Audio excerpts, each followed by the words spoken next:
Alright, the passing of David Wilcock is what led me to make this video originally.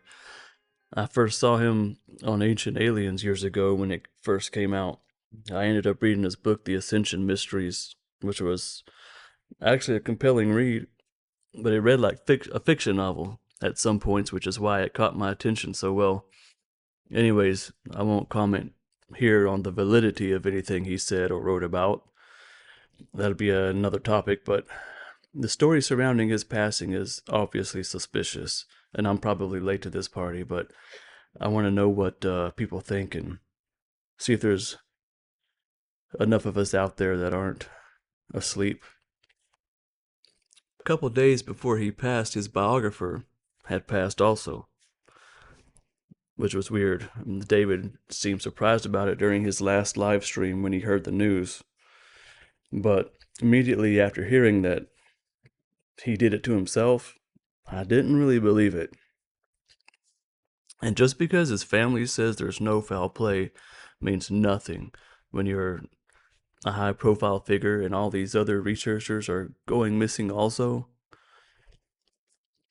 Plus, the toll of the scientists and the researchers missing or deceased is at 14 now, apparently.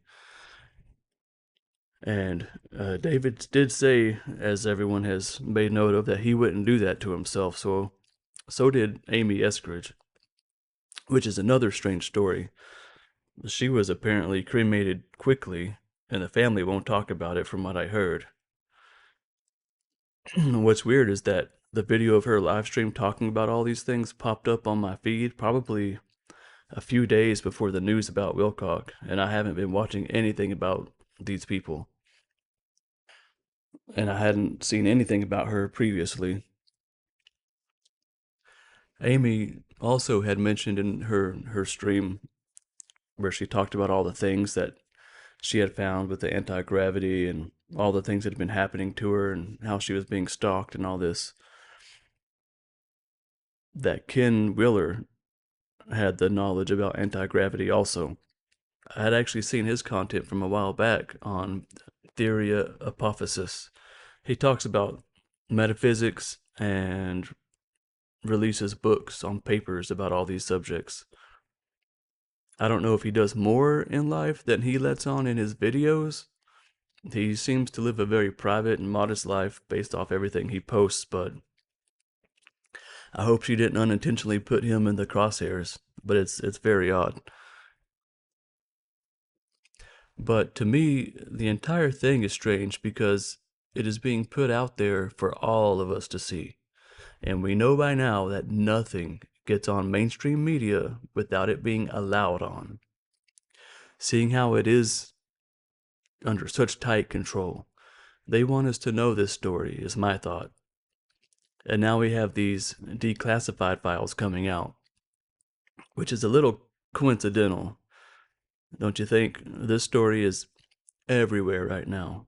Look it up and you'll see every 3-letter news network, tabloids, and everything in between with these videos and articles on this.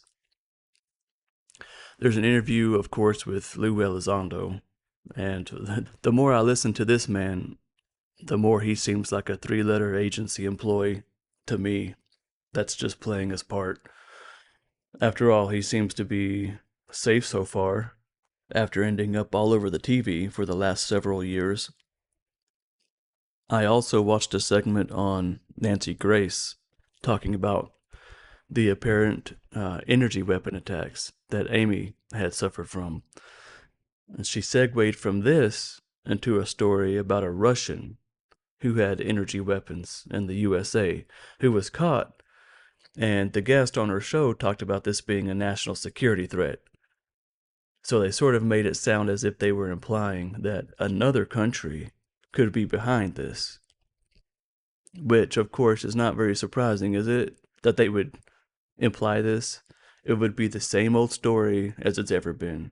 The dastardly Russians or the Chinese. It appeals to all the people who watch these programs who heard these kinds of stories years ago in the 80s and even further back. It sounds like a badly written spy movie at this point.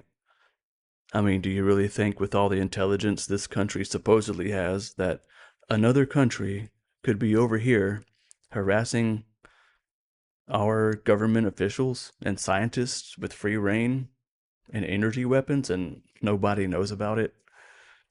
Seems highly unlikely to me. Speaking of Nancy Grace, take a look here. What do you think? Is she a reptilian?